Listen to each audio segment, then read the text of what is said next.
Hello, everyone. Hello, world. Welcome to Amplifying the Black Experience. Today's panel is entitled Black American Truths. This was a series introduced by Opera Omaha, and they contacted Melanie Bakaling and myself to be co-curators for this project. So I am Shabra Williams. I'm an opera singer, a teaching artist, and I was also a Holland Community Opera alum, fellow alum at Opera Omaha. So today we are discussing the themes that are present in the opera Driving While Black. And this was a new chamber opera written by Roberta Gumbel and composed by Susan Kander. And it's available to stream actually right now through the 29th. And you can visit the Opera Omaha website for more information on that. But the purpose of tonight's discussion is to discuss the themes presented in the opera. And we acknowledge, and we're here to get the truths of Black Americans and their realities. And so today we acknowledge that, this type of discussion takes a lot of vulnerability and emotional work. And so we thank our panelists so much for joining us today and sharing their stories. With us today, we also have Dr. Julie Delka-Miller, who is our sign interpreter for the evening. And we thank her very much for her presence as well. So without further ado, I will introduce our panelists. Up first, it is Bobby Brumfeld, who is the founding member of the Men Against Domestic Violence Action Coalition and a board member of Inclusive Communities. Hello, Bobby. Hello, how are you? Good, how are you? Good.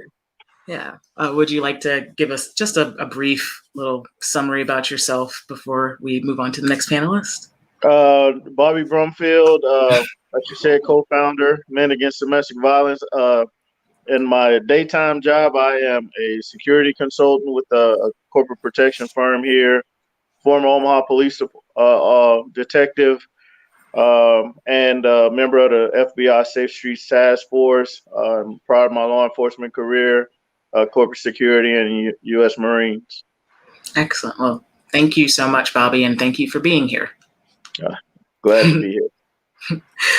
Next up, we have Dillard Delts, and he is our representative of the deaf and hard of hearing community here in Omaha. Hello, Dillard. Welcome to the panel. Would you mind introducing yourself just a little bit? Okay, yes. I'm representing the deaf and hard of hearing community, as you said. And I've also been involved in a variety of commissions in a few different states. The deaf and hard of hearing, the perspective is really, probably, within the last 2 years when I had served on the board for the Federal Communications Commission. And that is when I started to see things, the FCC, what they were doing and what wasn't happening, the things that needed to happen with telephone access, television access, and relay services and things like that. So, and I'm nearing the end of completing my master's degree. I'm really looking forward to finishing that so I can begin my PhD. I'm also a dad of 4 kids. And they're really 4 great kids. I'm really surprised. And I'm also a grandfather too. So, and I just got married recently to this wonderful woman. So that's pretty much me. Thank you so much, Dillard. Happy to have you here. Next up, we have Rachel Fox, who is the founder of the organization You Go Girl. Hello, Rachel. Hey everybody. Well, I'm Rachel Fox, and like she said, I am founder of You Go Girl. We are a nonprofit organization based in Omaha, Nebraska, and our whole mission is to encourage, empower, and inspire all girls, all women everywhere. And I am a wife, I am a mom of 11 children, and I have one grandbaby. So I'm a grandma, a new grandma, and I'm a daughter, I'm a sister. So the experiences that I share tonight will be that of one Black woman, one mom, one daughter, one sister, one community advocate. I do not want to bear the weight of representing my race or my gender as a whole, but I'm really glad to be here and share my lived experiences with you all. Thank you. Thank you so much, Rachel. Glad to have you here. Thank you. Next, we have Amarion Green, who is a community advocate, but also a senior at the Creighton Preparatory School and president of the Black Student Alliance there. Hello, Amarion, and welcome. Hello, my name is Amarion Green, and I am a senior at Creighton Preparatory School, where I am the president of the Black Student Alliance. I'm also a volunteer with Inclusive Communities and a proud member of YBI, which is Young, Black, and Influential here in North Omaha, Nebraska. As Rachel said, I am a voice of myself and not a representative of my community, so I hope that my opinions and my stories shared here will be taken and respected, but not taken as a representation of my whole community and race. I am a brother, I am a son, and as I like to say, I'm a brother to all, not just my community, but to all. So I'm glad to be here. Thank you so much, Amarion. Glad to have you here.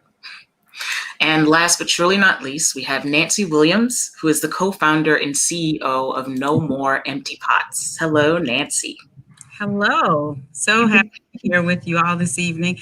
As Shabril shared, I serve as the co-founder and the CEO for a nonprofit called No More Empty Pots. We work in food security. And I am here tonight representing the lived experience of a Black woman who's older than 50, who grew up in the South, who moved to the Midwest, and is the mom of 4 adult children that I've given birth to, and am a friend and mentor and community advocate in this place that we call home. And as each other has already expressed, this is my perspective from my lived experience, and hopefully it represents other people who've not gotten a chance to share their experience, and also empowers others to be able to share what it is that is true for them. Yes, indeed. Thank you so much, Nancy. And thank you again to everyone who is here on the panel. As you've all said, your experiences are yours alone. We are not representing the whole Black community right here in this panel. Not today. We are just giving perspective. In the show itself, Driving While Black, even though we're not going to be talking about the show, there is one line in the show that I think applies very perfectly to this discussion. You are not who they see. And consequently, we are not who you, the audience who are watching this panel, we are not who you see. There are layers, there are different experiences that we all have had as individuals, as Black Americans. And, there's this collective sort of trauma that I find, even though we don't all experience the same incidents, we all experience the same trauma from it. So let's just get right into it. Today, I'd like to first just start off, what brought you all here? What, if there's a specific experience that you have gone through in your life, what has brought you here to tell your story, and when did you realize that you had a story to tell? And maybe to start us off, I think I'll have Rachel, if you don't mind. Oh my gosh, I knew you were going to call me first. I knew it. I should get paid for my forethought to be able to know what's going to happen. So let's listen. I have been talking, I guess, since I was 1, but people have started listening as of recently to the things that I've had to say. And what brought me to this moment was just an open door, an opportunity. And someone once told me that if you have an opportunity before you it would behoove you to take it, not just for yourself, but for those who are watching you, who may not have otherwise had that opportunity. So I'm here. What brought me here was the open door. And I've always known that I've had a story to tell. But I think the climate is right. And the ground is fertile for these stories to be shared and for them to be embedded to those who don't have these lived experiences, to be able to harness that empathy that it takes to breed change within our society. So that's why I'm here. Thank you so much. Yes, that's empathy is a big word that I feel like is lacking just right now in this world today. And that's all we want at the end of this conversation, is to make sure that people empathize, or able to empathize with the experiences that that may be foreign to them. Rachel, were there any particular experiences in your life that you wouldn't mind talking about that, might inform, people that of an experience that would be foreign to them? So for instance, in the show, the show is about a mother navigating the life of her child, her brown child, growing up and taking on just driving, something as simple as driving. As a mother yourself. Go ahead. Yeah. No, please go ahead and finish. Well, as a mom, it is one thing to bring a child into this world and you love them, you care for them. I have a 5-month-old, and every time I look into his eyes, I just want to give him everything that this world has. But then on the flip side of that, I have teenage sons who I have raised, and the dangers that they face are just something as simple as my son getting ready to learn how to drive and him saying he wants to put tinted windows on his car, and me saying, oh no, you can't do that. And in just 5 minutes explaining to him why it's not okay for him to do that, and why it is okay and it's acceptable for somebody of another race to do that. And it's all about survival. And while I sit here and I say to myself, gosh, I shouldn't have to have these conversations, it's something that I think that for me as a Black mom, I have to have in my tool belt, because I want him to come home to me every day. And I don't want him to be pulled over for something such as simple as having tinted windows, which he should legally be able to have. But because he is a young Black man, I have to give him those safeguards to ensure that he comes home to me at the end of the day. Yeah, no, that's so true. Bobby or Dillard or Marion, do you have any, as Black males yourself, what experience also brought you here? Can you relate in some way to, I mean, I'm sure you can, that's why you're here. But would either of you, any of you, like to also speak on, what experiences brought you here today? So me personally, I grew up in North Omaha. I am, a native of North Omaha. I attended Belvedere Elementary School, and then I went on to McMillan Magnet Center. A lot of that time was spent really, being a kid, being a boy, but at the same time, I had the blessing and the curse of having to grow up too fast. I say blessing and a curse because just in my community, I feel like there's a lot of weight that can be put on a Black man's shoulder, put on anyone's shoulder when they have a lot of the responsibilities that I had growing up, and I still have today. But fast forward to like 8th grade, middle school, and whatnot, I wanted better for myself and for my future. As being a first generation high school graduate upcoming in May, that's just something that I really wanted to be able to do in my family. So I decided to look into Creighton Prep, which is a majority white school. And so going there, even the first day stepping in that building, taking the entrance exam, it was a very, very real and very big culture shock. Just seeing my surroundings and being in a school that was so nice, that was so, well funded and had, so much reach towards resources and things like that.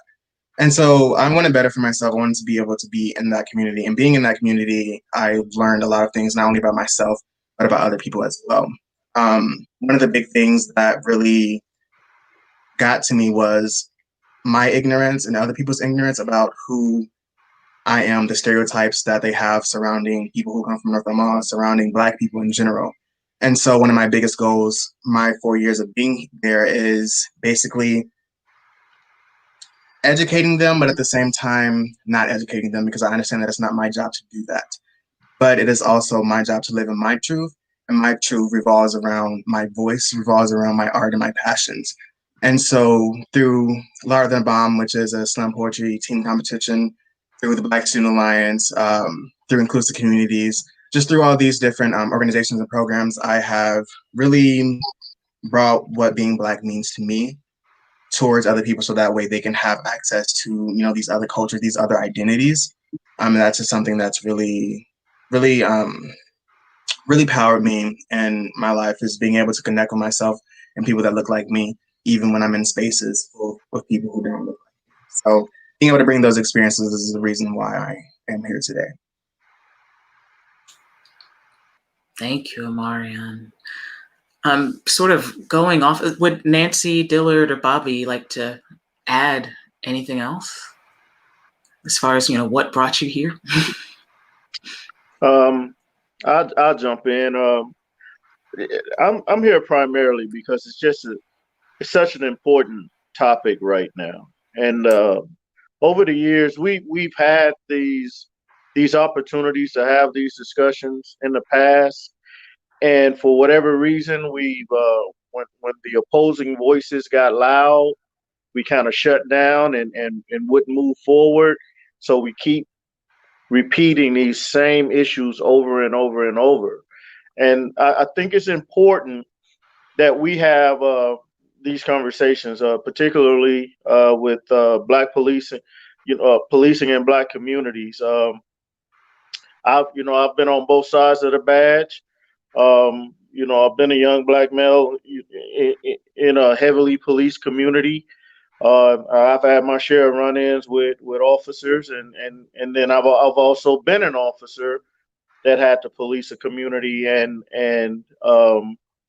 I've seen the challenges there. You know, that traditional mistrust that the Black community has with the police department, because it has not always been a good relationship. So I think now is the time that we really sit down and have these conversations, not just here, kudos to Upper Omaha, but we have to have these conversations far more generally.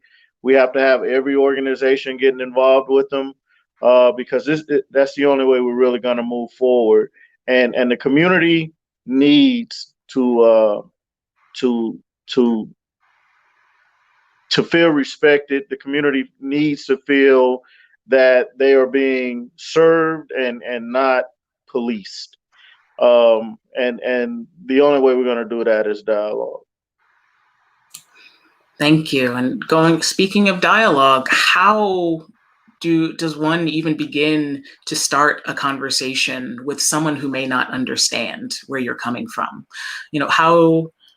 And I ask this to all of you, how do you mentally prepare to educate and bring awareness to non-BIPOC people, or even to youth and to the youth or the children that you see every day or, have guardianship over? Maybe Nancy, would you like to answer that? Start us off. Yeah, I can try. It's sometimes difficult to have this conversation. What I've found is that it all starts with knowing where you are, what matters to you, where your values are, and what are your non-negotiables.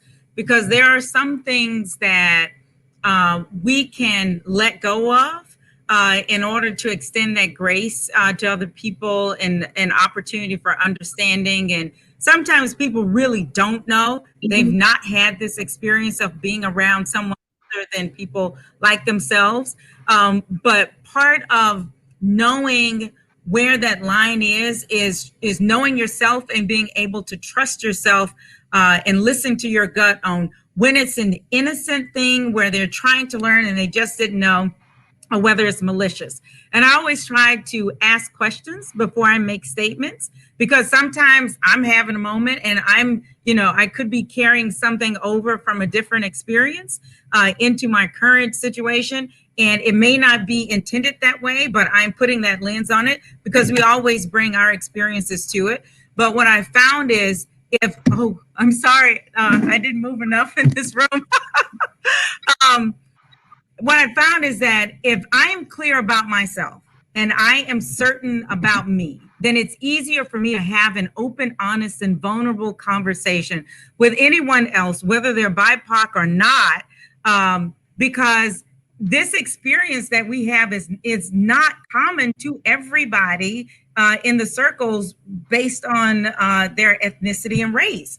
And so we have to be mindful of that. If we meet each other as humans, and respect that, and then make that step together to genuinely connect and give each other that respect that each of us deserves just because we are, not because of anything else that we bring to it. It helps us to get to a better place faster, where we are respecting each other for the human beings that we deserve to be respected as, and not so much for all of the other stuff that we bring to the conversation.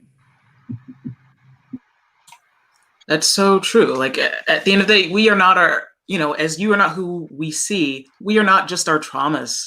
We are living our lives, or at least trying to live our lives the best that we can. We're going to school, we're founding our own companies, we're taking care of our children. We're not just here to, talk about all of the microaggressions and macroaggressions that we go through every day because people don't see us as human beings. Dillard, but you do have to know what they are so that you can hold people accountable. I'm not saying to let it go, but I'm saying be graceful and show up yourself first. Exactly. Dillard, was there something you'd like to say? I thought I saw your hands. I just really, I'm just so fascinated with everybody else's comments. And I did grow up a little bit differently. I was a military brat, and most of the time with my parents, they didn't have that experience with the racism. My dad is from North Carolina, my mom is from Georgia, and so in the military, with the Air Force, they the name tag is messing his signs. Thank you. Covering it up. So in the real life, that lived experience, so I really saw that in California, and I had never really experienced racism until I became an adult and I came to Nebraska. It was as an adult that's when I started learning about, oh my gosh, this is what other people's lived experiences are, and how people are being bullied because of race, and things aren't taking it as seriously. And I was, as an adult, I was like, wait a second, that this is not what I expected. And people were like, well, you should have known that. You should have known that that's what it would be like. But I had never experienced it as a kid. So I had very overprotective parents, and so moving here was very, very different. Mostly for me, because I'm a deaf person first, in a way, like that's where the first discrimination would happen for me growing up. And then it was my race. And especially this year, I've started to recognize that with the deaf and hard of hearing community, there's racism even within that marginalized community for various isms, because there's just not as many of the situations that people have lived in. And so there's a lot of perseverance that needs to happen. And I want to see that change. I just don't want to see these or hear these stories anymore. I want the Black deaf community to get stronger and to be able to start standing up and and sharing their stories and our stories as well. And that's really why I'm here today. I'm really willing to start sharing my truth. Thank you so much, Dillard. And what a amazing truth that is, and a unique truth. I actually your upbringing resonates with me quite a bit, because I also didn't experience a lot of racism as a child, and most of the racism I think I've experienced even in my adulthood has been very subtle. And because I'm an opera singer, I find that perhaps the racism that I've experienced is just a lack of opportunity, but who knows, because it's never been extremely blatant, which I guess it has been a blessing in disguise for my sanity and for my own mental health. But yeah, that racism is real, and audience members who are watching, it's real. And please take a look at all of these faces, because at some point in all of our lives, we've experienced some sort of discrimination and some sort of stereotyping, just from the way that we look. Now, going off the idea of wanting to see a change, I ask this to all of you: what type of action do you think is necessary right now, or at least to start to try and see and promote positive change in this climate? Dillard, education. We've got to educate people. That is the most important way to make a difference, because when people are not exposed, they don't know it. They need to have more exposure, and education is the way to do it. That's just the basic starting premise. No matter who you are or where we are, we have to think. We think it's the same, but we have to do that young. And a lot of times I'm saying, like, people will be saying, like, oh, I didn't even know that. So education is absolutely critical to that. No, that's so true. Bobby, I'll jump in. Yeah. I'll add, you have to be intentional, regardless of what sector you're in, whether it's personal life, whether it's a professional life. You have to be intentional about addressing it, because it's not going anywhere. So what we have to do is confront it. I'm here in Omaha. I'm kind of excited about what the chamber is doing with their code initiative. They're getting in front of the business community and saying, hey, look, we have to do more with diversity, equity, and inclusion. We have to start getting these voices heard. That is an excellent starting point, because that, it not only does it retain talent here in Omaha, which is we're losing Black and brown talent, but it also strengthens the surrounding community. It shares culture. It brings more dialogue, and I keep using that over and over and over, because that's where we're really dropping a ball at, is having those, like Nancy said earlier, we're not having these tough conversations, and we absolutely have to sit down and face it and have those conversations, or it's not going to go anywhere. Yes. Yeah, that's something that I totally believe, and I think we all agree with. Is without the conversation, and I think at the end of that, there are also people that need to be willing to listen, to listen to the hard truths of the realities that some of us live, many of us live, all of us have lived at some point. And I agree really quick. I don't want to take it up, but I agree with that. But there's a lot of people out there who really, they want to listen, and we haven't been reaching out to. We're not going to get everybody.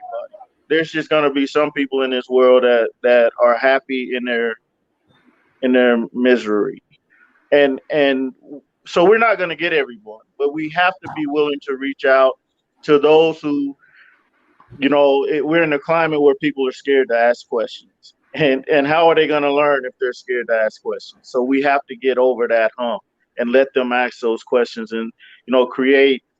I know we're not supposed to say safe space anymore. I can't remember what we're supposed to use anymore, but create those spaces where they can really have these conversations without fear of blowback. No, I agree. And Dillard's saying, I agree with that, because a lot of people don't even know what to say, or they're like, can I ask, oh my gosh, you're deaf, can I ask you, oh gosh, I don't know how to say this, I'm going to say this wrong. And then if they do that, they realize I'm deaf, then they start over enunciating, and then they're not, I'm like, no, don't talk in like that. I mean, like, they don't even know how to approach people that are different than them, regardless whether it's a deaf person or whether it's, I'm happy to help, I'm happy to be out there, I'm happy to share, but you need to ask me. And the dialogue is so important. Thank you for sharing that. Thank you. And I agree with that as well, us needing to reach out. Though I might ask a little controversial question. Do you think the onus is only on us at this point to reach out and educate and make people aware of these truths? I'm already seeing some head shaking. Not at all. Okay. Rachel, Nancy, or Marian, please. Which one of you would like to speak first? I guess I'll go. I don't think the onus is on me to educate someone else, but I allow myself to be that open door. I've gotten a lot of messages in my inbox. I've gotten a lot of text messages. People might make a comment on some of my social media postings or utilize that as a way to open up that dialogue.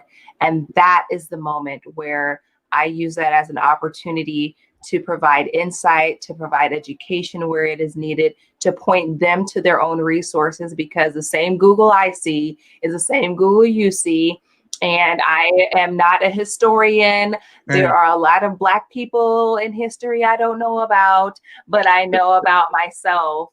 And what I will say is that, no, it is not an onus upon me to educate the masses. But when I feel a certain thing in my spirit, then I will allow that to go out into the world. And if that provides education through that, I'm good with that, because I didn't sign up to be the educator of all white people. Right. That's so true.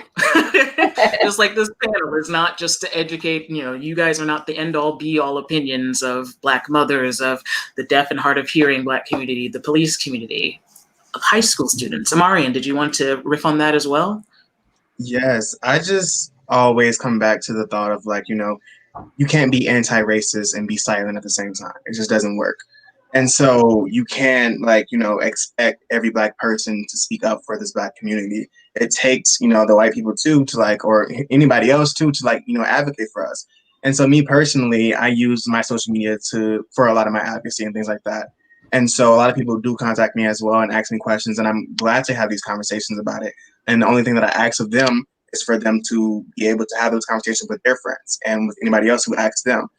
Today it was kind of ironic because today in class we're talking about shaming. We're talking about racism actually, and just about publicly shaming people about things that they do horribly. And so one of the points that I brought up in class was that sometimes we have to practice the practice of calling people in instead of calling them out, because it calls for a better awareness and self-understanding of what you're doing wrong, and hopefully that experience of you calling someone in and being like, hey, what you said was, out of line. Here's what I can provide to you to help educate you on this topic or whatnot. That gives them, a better self-awareness of okay, well, maybe I should, listen to this one person instead of, putting him out on social media and be like, hey, he's a racist or whatnot. Because sometimes it is unintentional. Sometimes people just don't know. And I think that you have to be okay with that. Because with me being in this society, in this environment at Prep with all these, white folks and people like that are around me, I have ran into those, conversations, and people just simply don't know. And so sometimes it is irritating, but at the same time, it's a blessing that I have people who are willing and open to have these conversations with me. And so last year, I put on an event. It was an art showcase. It's called BLACK, which you've probably heard of, Black Brothers for Love, Achievement, Culture, and Knowledge. And basically, the art really presented all of the students of color. And in the school, we had photography, art, music and voice and poetry and things like that. And basically, it was just a time for students and faculty and family and community to come in and see the voices of Black people in white spaces. And so, in being able to have those conversations and have a discussion about what it is to be Black in this white space, and people were really interested in having that conversation and really learning the viewpoints of other Black folks as well. So it's just really important to have those conversations and to be loud about it, even if you're Black, if you're white, whoever you are. If you are anti-racist, you need to speak up. You need to be an advocate. You need to be an ally for one another. I agree, and I will chime in that it's like you have to have some sort of interest, because it's like me saying that I want to run a marathon, in 4 months, but all I'm doing is laying on the sofa eating Doritos and drinking Mountain Dew. My mind might be there, but my body won't be ready. And so I can't actually be serious about running a marathon if I'm not putting in the work to prepare to run a marathon. So you can't step to me and say, I really want to know more about your culture. I really want to know what it is I'm doing or I'm not doing, if you're not putting in the work. Because if I am doing more than you are about something that you are interested in, I don't have time for it. You're not being authentic about it.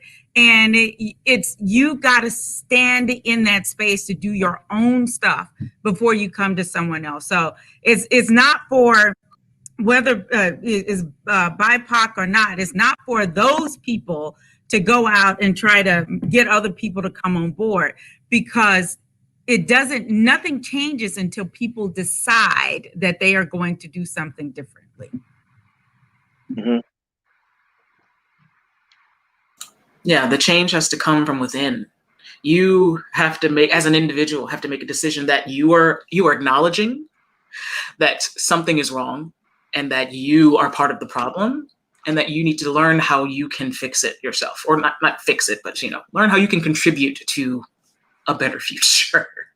Bobby, were you going to chime in on that at the end there? I thought No, I just love what everyone's saying, and again, it just boils down to me intentionality. You have to be intentional about it. You can't, he said it just perfectly. You can't be anti anything and silent. You have to use your voice, and whether that's if you're on a board and you don't like the lack of diversity, then you need to speak out. If you're in the C-suite, you need to speak out. What does your supply chain look like at work? All those things, those are the easy steps because they're right in front of you. You don't have to go and hunt them down. So I think it's just a matter of saying, you know what, enough is enough. If we're going to believe in this American dream, then I need to act on it. I can't just, it's not someone else's problem to work with. It's all of our problems. And it's going to take that intentionality. I think until we realize that, the problem that Black America is facing is not just a Black American problem. It's an American, it's an American issue. We are a society, as a society, we supposed to take care of each other. At least that's my thinking. Perhaps it's very, free love, all of that. There's great articles out there, and I'm sure you've probably read them, that the cost of racism and is costing this country like trillions and trillions and trillions. I look at Omaha with the exodus of Black and brown professionals that are going to other cities and bettering those cities. Why aren't we working harder to keep them right here? Why aren't we growing Black businesses so that we can add to those tax bases in disadvantaged communities? Why aren't we doing those things? The talent is here, the desire is here, the wealth is here.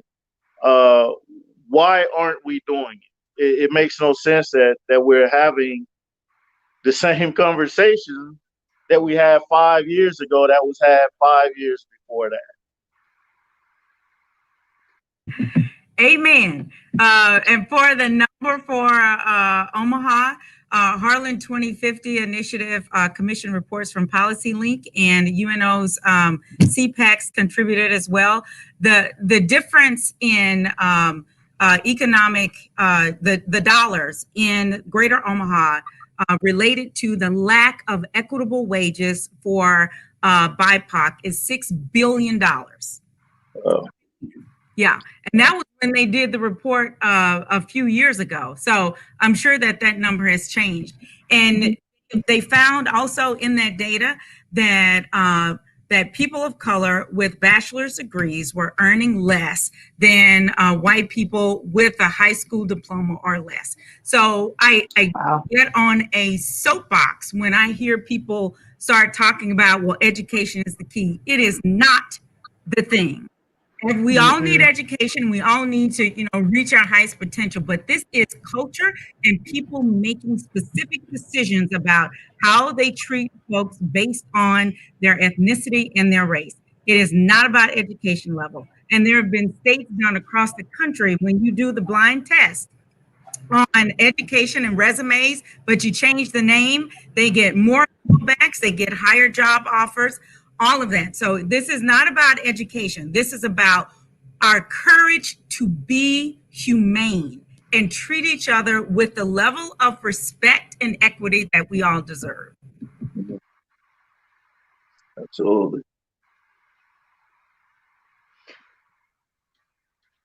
Yeah, I get that too, and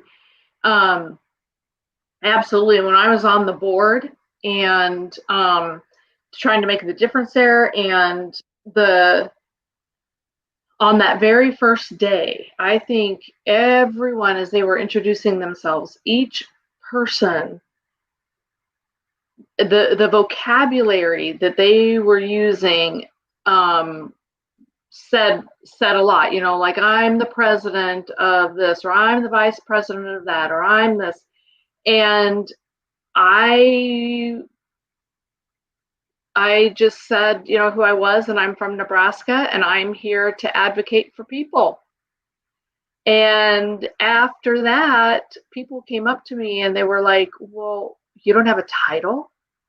But then how are you here? And the people were like, well, I don't know, how did you get here? Well, education might not have always been the best, but during the meeting, and most of the time, people, they ignore those titles after that. And I wanted to just say loud and clear that I didn't care about the titles. I wanted things to work the best for all the communities and for Omaha and for whatever size town. I wanted to make sure that we were getting access. We were getting just even internet access to people who didn't have it, and make sure that we had services in the smaller towns like the big towns, and the farmers still don't have good internet access in the rural areas. Mm-hmm. So anyway, my point was that I wanted to see that to say that Black deaf especially face different challenges, and they're like, well, it's possible, and then people would be saying things like Black and deaf. How would you understand these things with the FCC? You're Black and deaf. Black deaf you're not going to understand all these higher level things. So yeah, I know. So that's again back to just giving more exposure to people to help them understand what they don't have exposure to. Mm-hmm. Yeah, it's so true. At the end of the day, let's all just care about each other and care about our well-being and our lives, because living is important. Wow, you guys are amazing. Thank you so much. One more question, I guess. We've already asked, what type of action do you think needs to be happening, but how are you all going to continue to contribute to positive change that you'd like to see in this climate, in this world?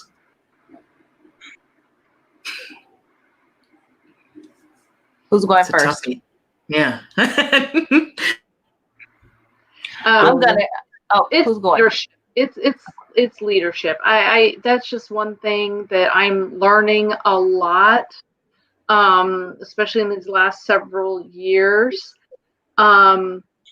it's leadership for every one person at a time. As a leader can make a difference, and then it's going to continue to it'll continue to grow. Leadership matters.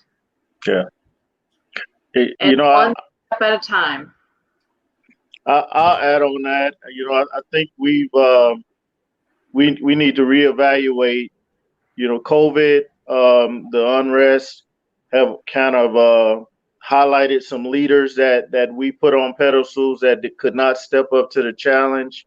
I think that we have to reevaluate the criteria that we're using to develop or to determine who is a good leader.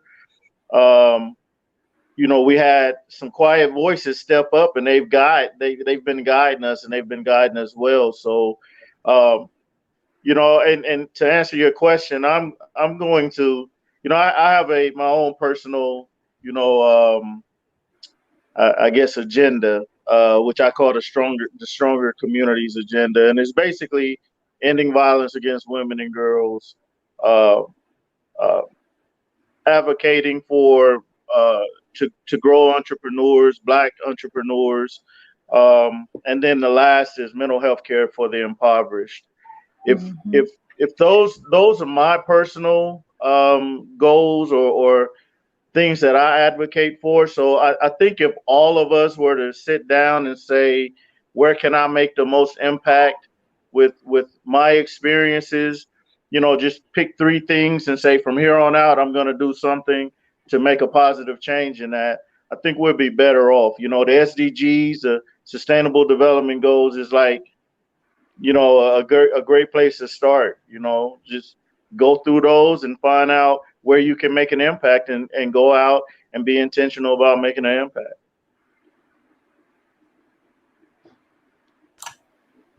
That's right. Rachel, would you like to continue on? Yes. I'm going to do what the old folks used to say. I'm going to keep on keeping on. I'm going to keep on empowering girls and women. I'm going to keep on advocating for moms, for wives, for Black women, for Black people. I'm going to keep on encouraging girls and women in particular to get involved in technology and other fields where there are not very many of them represented. I'm going to keep on breaking down barriers, blazing trails, breaking glass ceilings. Those are the things that I can do. I'm going to keep taking care of myself. I'm going to keep encouraging others to take care of themselves.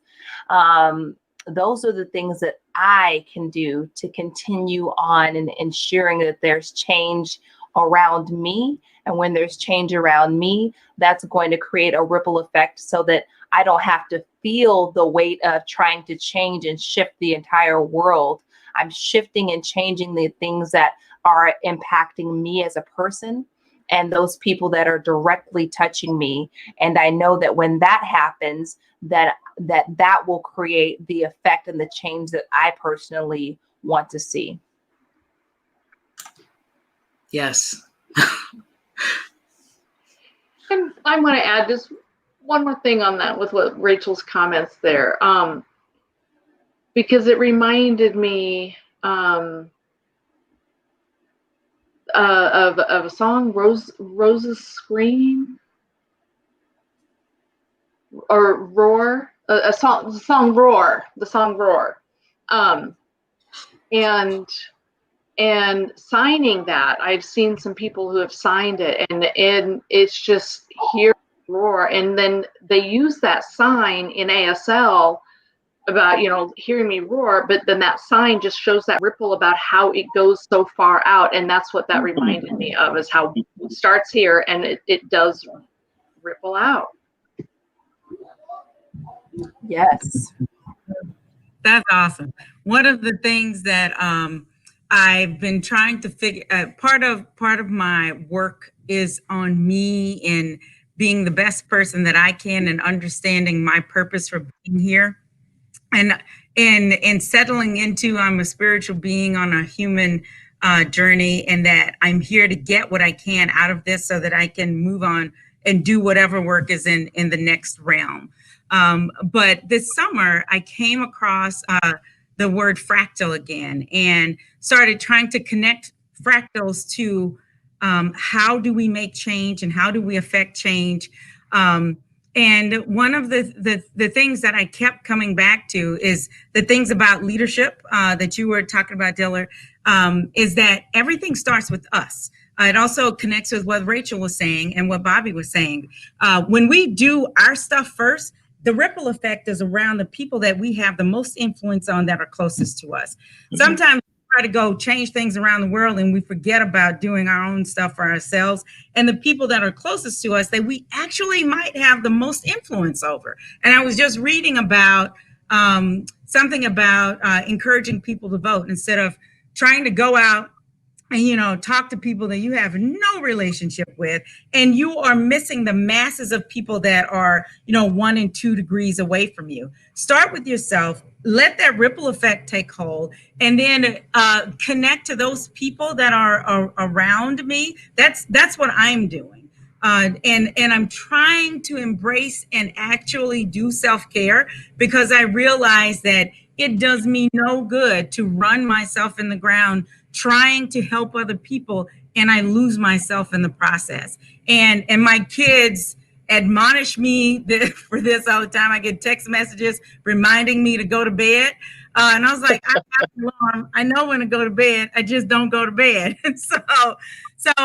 And and they are influencing me to become a better person and to share the best parts of myself, just as I'm getting that from them. And that's what I'm trying to do every day. And a sense of a fractal, take care of me and then try to replicate the best part of what I am here to offer, and that I get out of it to everybody else I can connect with. All right, I guess it's my turn. It's kind of hard to follow up. But I grew up every Sunday going to an Alcohol Anonymous meeting at 7 o'clock at one of the churches off of 24th and Lake. I can't remember the name right now, but it was with my grandpa. And at the end, the saying every time was, "Keep on working. It works if you work." And I've always remembered that, and I've applied it to many different moments in my life. And it kind of just goes back to what Rachel was saying about continuing to do that work. For me, right now, it's in the basis of my education. It's in the basis of forming my beliefs, forming my opinions. As this leader or whatnot, as this brother to others in my community, one of my jobs that I put in myself is to really give the advice to other people to know the difference between representation and isolation. A lot of the times, you go into a white space, you go into a space that you're unfamiliar with, and you run to the Black folks. It's like, my sister right there, but you don't, you stay away from everybody else because that fear. And so just expressing the importance of that representation, like everyone said, and really emphasizing that, like, hey, it's okay to be different from other people. It's okay to do this just because, that's something that you love, that's something that you want to do, well, then do it. I have a lot of goals in my life, goals that I wish to accomplish, and goals that some people say are too big. Right now, I know, but to me, I've seen the face. To me, ain't none of my goals too big. Starting with, I want to create a modern tech high. I want to build and run a school for Black folks with Black folks. Specifically a high school. We have Nelson Mandela, and I love the work that they're doing there. And I wish that we can have that in, higher education. So one of my big passions is educational equity. Like I said, coming from public schools and then going to prep, I see the lack of resources that public schools have. I see the lack of educated and passionate teachers that some of the what we at schools have. So that's one of my big things, is to making sure that people can get the right education, so that way, despite their gender, despite their sexuality, despite their race, they have some type of reach to opportunity. Also building those inclusive communities, really advocating for other people, becoming the ally for other people. That's just kind of where a lot of my goals reside, is making sure that people are okay. And then at the same time, something that I've been trying to do lately, starting actually in 2020, is worrying about myself. I've been saying a lot, that ain't got nothing to do with me, because a lot of the times I do, get those reminders, like make sure that you're doing okay. And I'm very grateful for the people in my life who do check up on me and make sure that I'm okay, because as a 17-year-old boy, I do experience a lot that, you know, an average 17-year-old wouldn't experience, but I'm grateful for those experiences. And so, yeah, just making sure that I am okay within myself so that way I can give myself to others is kind of just my overall goal wherever I need to be, as God is leading me wherever he needs me to be. So I'm allowing that to happen. Amen.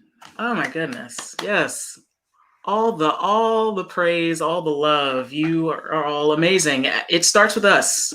Okay, it starts with us, but we also have to take care of ourselves, especially now. Self-care. If you don't take care of yourself, how do you expect to show anybody the same love if you can't show it to yourself? If you can't show yourself, you tell yourself that you're worthy, how can you relay that to somebody else? Man, yeah.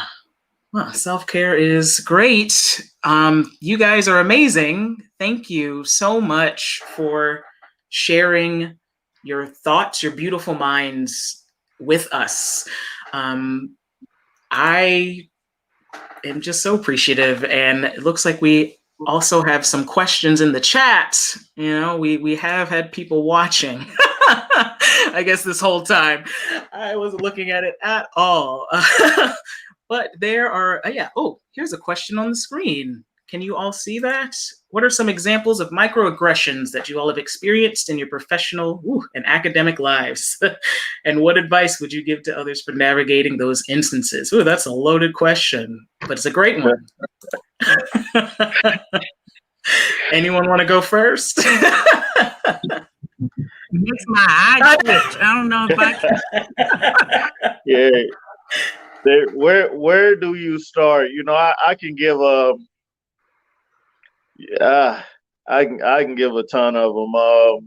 You know, and you know, I can give a ton. There's one that stands out, and I tell people, and they just absolutely can't believe. There's two, and this is in the business community. One happened in Lincoln, one happened in Omaha. I was at an event and I was told not to put CEO on my card because people need to think that I work for someone. But he was telling me so that in his mind, he was helping me out. And then another was, I was in a meeting and there was a shooting the night before. And they was, did you know him? And really, you know, is that, my name's Bobby, by the way, you know, so how about we get to know each other before you start asking me stupid questions? But I mean, they just go on and on and on. There's a ton of them out there. It's just every day. But it goes back to that. A lot of it is ignorance. A lot of it is, you know, they don't see that that's a problem, you know, when they're asking certain questions or making certain comments. Yeah, it's the ignorance that gets you all the time. Yeah. Get you every time. I don't even know, were those micro? Those may have been kind of macro. Well, if that's the micro, Bobby, damn.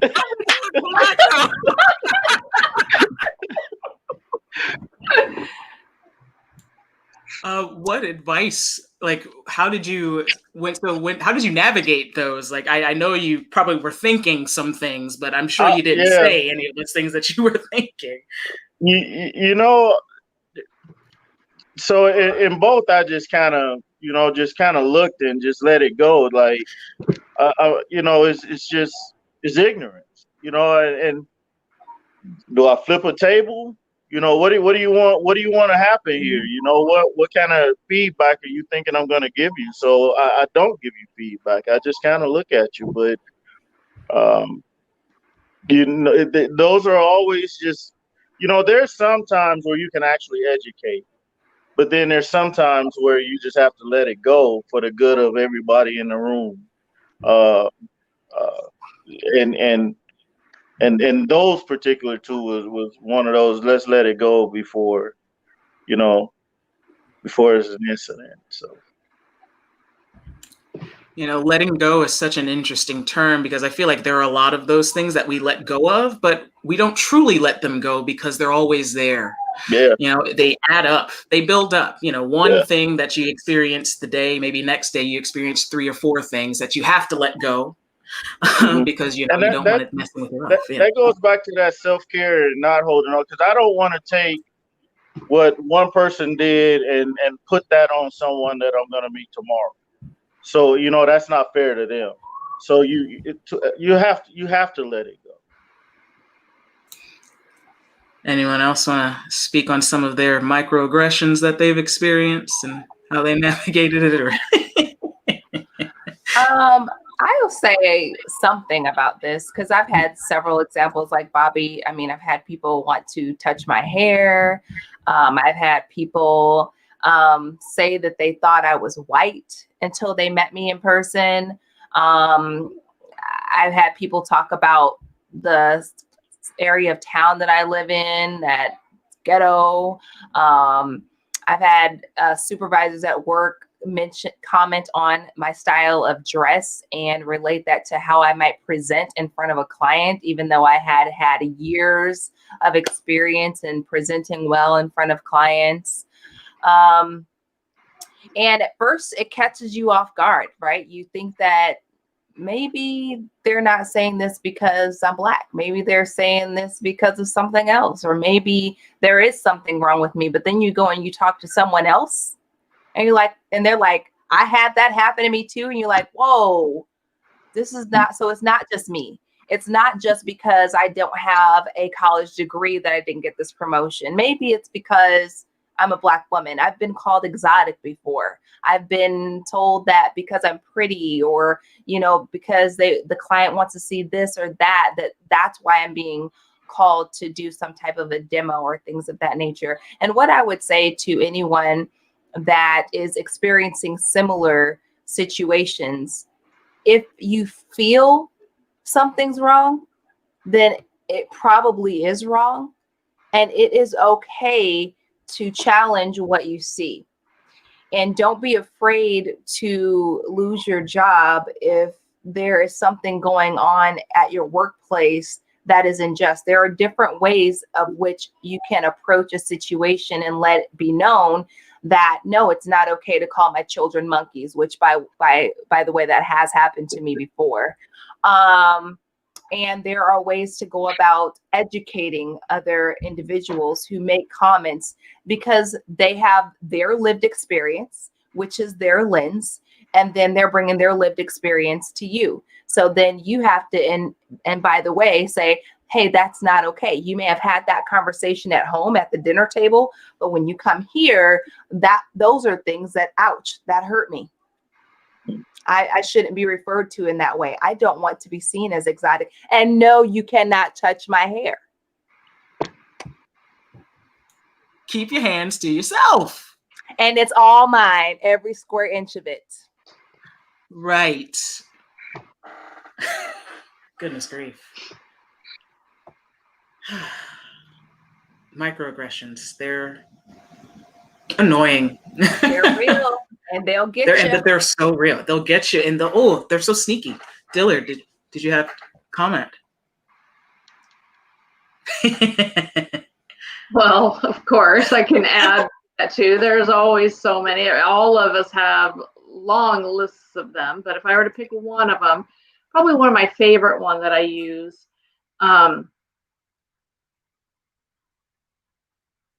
Well, years ago, well, okay, maybe not that many years ago, but after a test, it was for a class, and the interpreter left early because I guess I wasn't supposed to have an interpreter around the test or whatever. But anyway, I was done with the test, and I gave it to the teacher, gave the paper, and they looked at me and said, "What? Wait. How are home drive?" They were trying to ask, how am I going to get home or drive?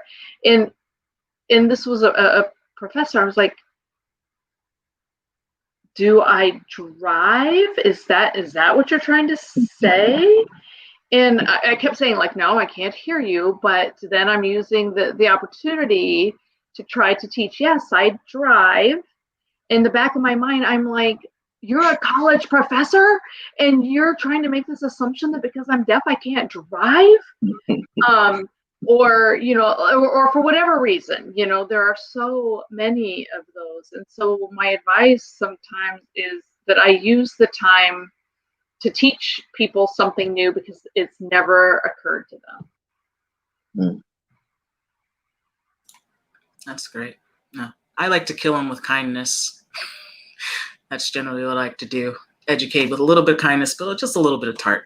I often, I go to the dog park a lot with my dog, and I happen to encounter many affluent white people. And Tuxedo, my dog, is awesome. So he gets a lot of attention. But when they realize that he is my dog, then it becomes a little bit different. They act just a little bit different. But they come around, they say hello, and they ask me. One thing that I always get asked when I'm out and about is, "What do you do for a living?" That is something that I'm constantly asked by those who are Caucasian. And whenever I say, "Oh, I'm an opera singer," it's at first surprise, and then like, really? So that's I would say that's the main one that I deal with all the time. And at the end of the day, I'm just like, yes, no, Black people sing opera too. That's just how I've started to respond. And then, sometimes it registers that, oh, maybe I shouldn't have given that look of surprise. All right, let's see. Well, thank you guys for answering that question. We go through that every day, I would say. Hopefully that'll lessen as time goes on, as more of these discussions happen and people are listening and all of that. But let's see if there is any more questions. Ooh, that's a good one. Internalized racism within the Black community.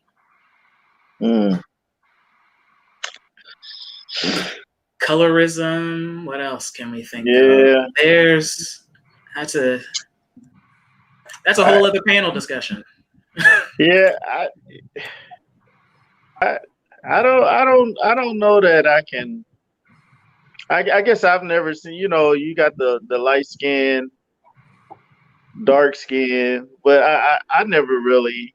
Well, maybe I used to tease light skinned dudes. Like we said, light skinned dudes couldn't fight. When you're little, till you get beat up by a light skinned dude, then you kind of stop. But I've never seen. I think, and I hope I'm not sounding sexist, but I think women deal with those internalized things more so than men do. And I could be wrong, but the short hair, straight hair, long hair, that's a huge issue that I've seen. But I don't know. My problem is not that. My problem is more so I want to be the only one. Those are the people I have an issue with. I couldn't really say I've dealt with internalized racism. I think that's part of it too, Bobby, though, because I think it's just part of this legacy of trying to be different enough, or where we're told there can only be one, or there's not enough room for all of you. So historically, we've tried to find a way to stay alive, and differentiation of what is it that's going to make me more valuable. And after centuries of doing this, that is what is encoded in some of our DNA, and it takes a lot of intentional work to undo all of that, because we are accepting what other people are saying about us instead of being able to chart our own path. It's the same thing about being enough just because I exist, not because of where I went to school, what I look like, what I own, who's in my circle. And that doesn't come easy. It is the hardest work that we have to do, is to get to a place where I'm good because I am, and that is it. And then everything else on top of that, is part of this journey of being here. But the internalized racism, again, starts with ourselves. When we can stop seeing ourselves that way, then we stop putting that stuff on each other. And then when we can stop putting that stuff on each other, then we can start to see, because one thing I struggled with for a long time is that everybody is doing the best that they can. If I believe that everybody is doing the best that they can, then I'm going to stand in that gap and try to uplift them and help them to get to where they need to be. If I believe somebody's trying to tear me down, or they're trying to take something away from me and mine, or if they're trying to deliberately do something to harm me, then my mindset is different and my actions are different. But if I get back to that place where I'm trusting that you have my best interest at heart, and that you are doing the best that you can, then I'm going to stand in that space. Doesn't mean that once you show me who you are, I'm not going to treat you differently, but I'm going to make sure that I do my best to start in that space so that you have the opportunity to model the best part of what I'm showing to you. Mm. That's so true. And, you know, just going off of what you said, Nancy, the internalized racism I think that Black people experience is just a symptom of all of the racism that we've experienced over the years. It's so ingrained in us that it becomes second nature, just like how we sort of wipe off all of the microaggressions that we experience every day. It's second nature that maybe, you know, at some point, you know, I think that light-skinned women are prettier than me. That's just something that's been shown to me for my whole life. And that it's something that we have to unpack. And I feel like that's an extra layer that we as a Black community have to unpack, is like all of the stuff that they did to put us against each other. And then also dealing with the opponent. So Dillard, please. Yeah, I was just what I was just saying, where if you ever heard of that doll test that was done? You're familiar with that doll test, where when they were showing the kids the doll, a white doll and a black doll, and the same facial, everything is the same. It's just that one is white and one is black. And the shocking news is that the Black children would point to the black doll for the ones that are bad. And I was so surprised by that. I mean, it's still that the Black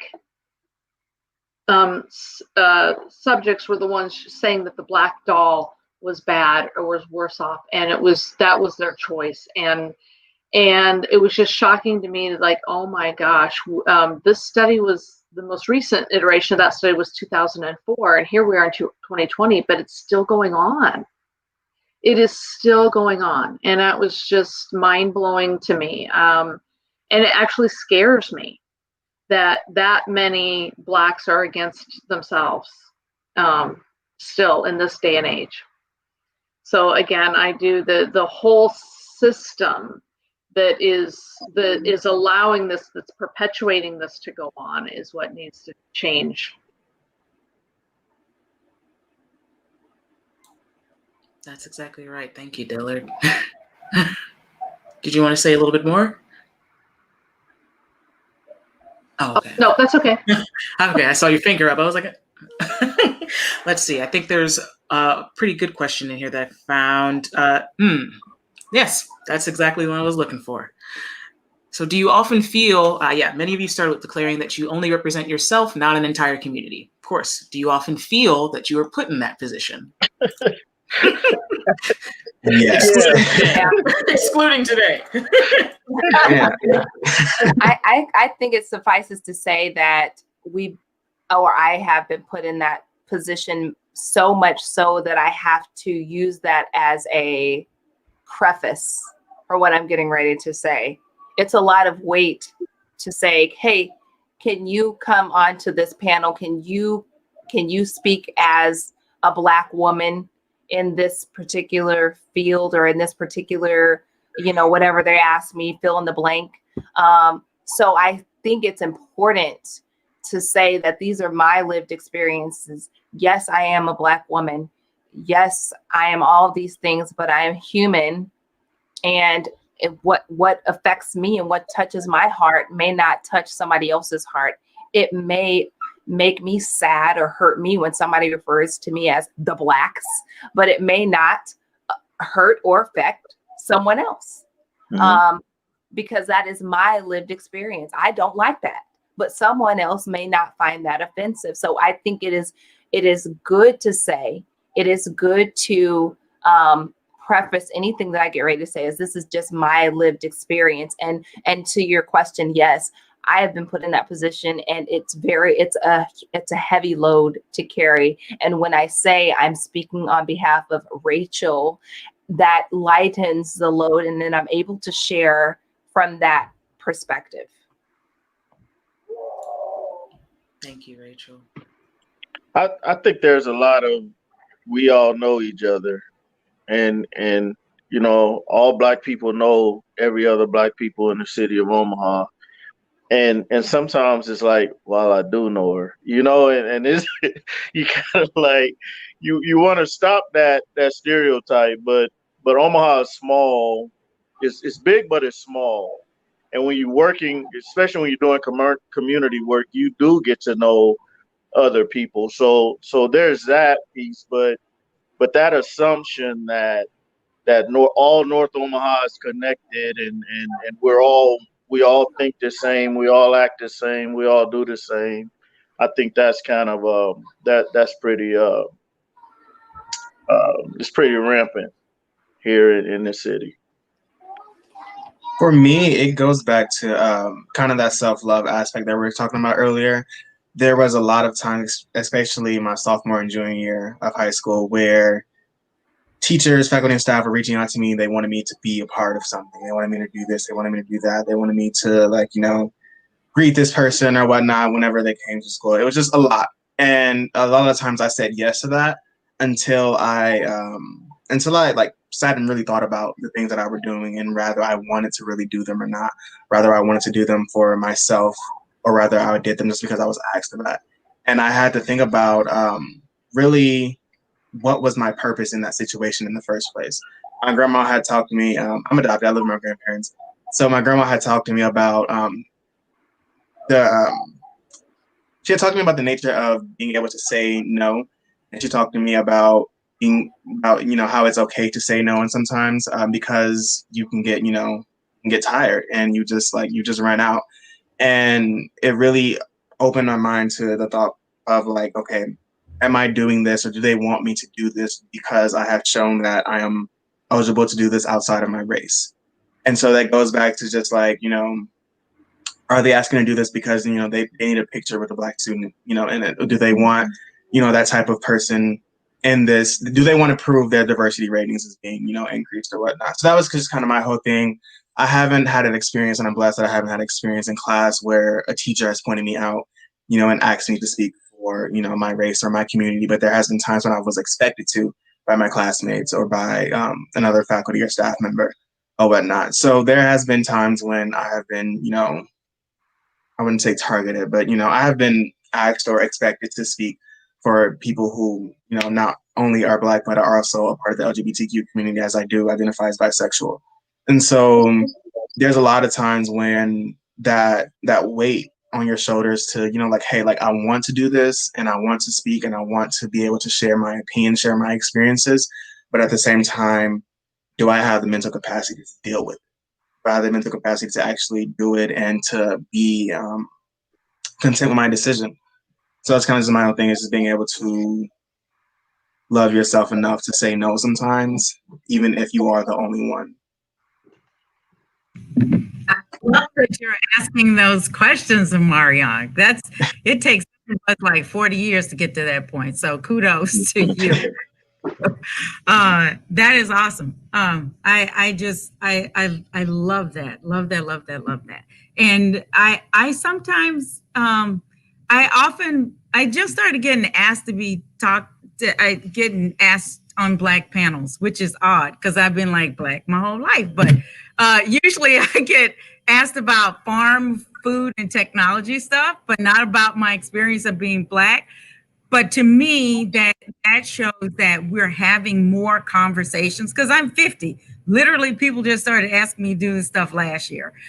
So to me, it's indicative that we're starting to have more open conversations about the intersectionality of race and all of the other ways that we show up in the world, which is awesome, because we're trying to be whole people and not just be a certain person this place and a certain part of ourselves this place and a certain part somewhere else. So, and the way that we are doing this too is to not speak for everyone, is our way of reclaiming ourselves for ourselves and holding space for other people to also show up as themselves. And then when we again go back to when we can start to show up as ourselves, we start to connect to the humanity, and hopefully it's less easy for people to be inhumane towards us because of what they see as our phenotypic expression, which is only a small part of what makes us who we are.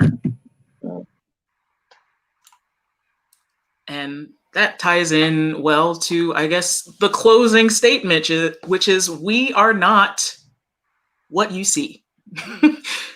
We have whole lives, even though we've heard 5 different perspectives, all of us having experiences in life dealing with microaggressions, racism, but we're all not the same person.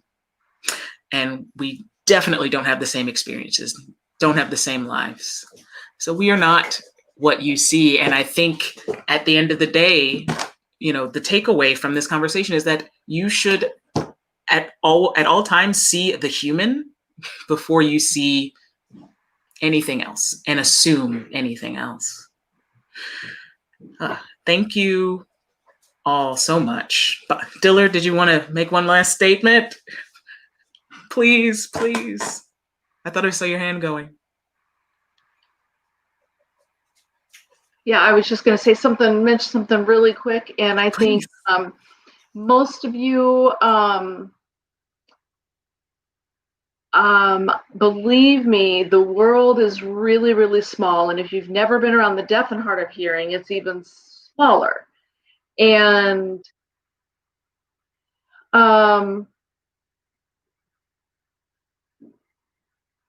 so the deaf community is, the rumors go around really, really quick. And I bet you within an hour or two, and I am not seeing it.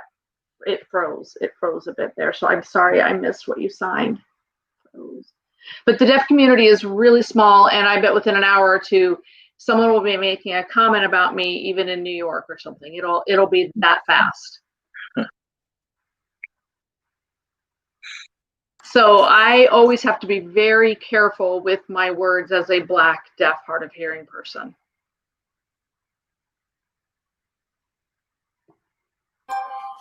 Thank you, Dillard. And thank all of you for sharing your voices and your hearts and your minds with us today. Bobby, Dillard, Rachel, Nancy, and Amarian. You are all amazing. Yes. Applause for everyone around. So yeah, what's next now? Oh yes, please visit the Opera Omaha website to learn more about these panelists and their wonderful organizations. There are ways that you can contribute and find ways to support each and every one of them. So thank you, audience, for attending this panel. And yes, Driving While Black, the show, the Chamber Opera is still up and running and will be up and running until Thursday, the 29th. And again, you can visit operaomaha.org for more information about that. Or, in their upcoming events, there's a link right there. But at the end of the day, thank you. This is not easy work.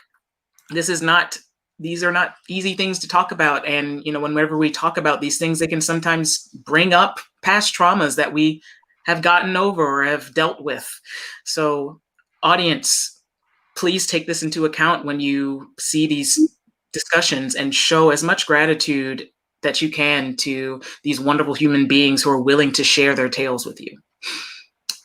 But with that being said, I hope you all have a good night. And thank you again so much for coming and sharing. Okay. Bye, everybody. Thank you.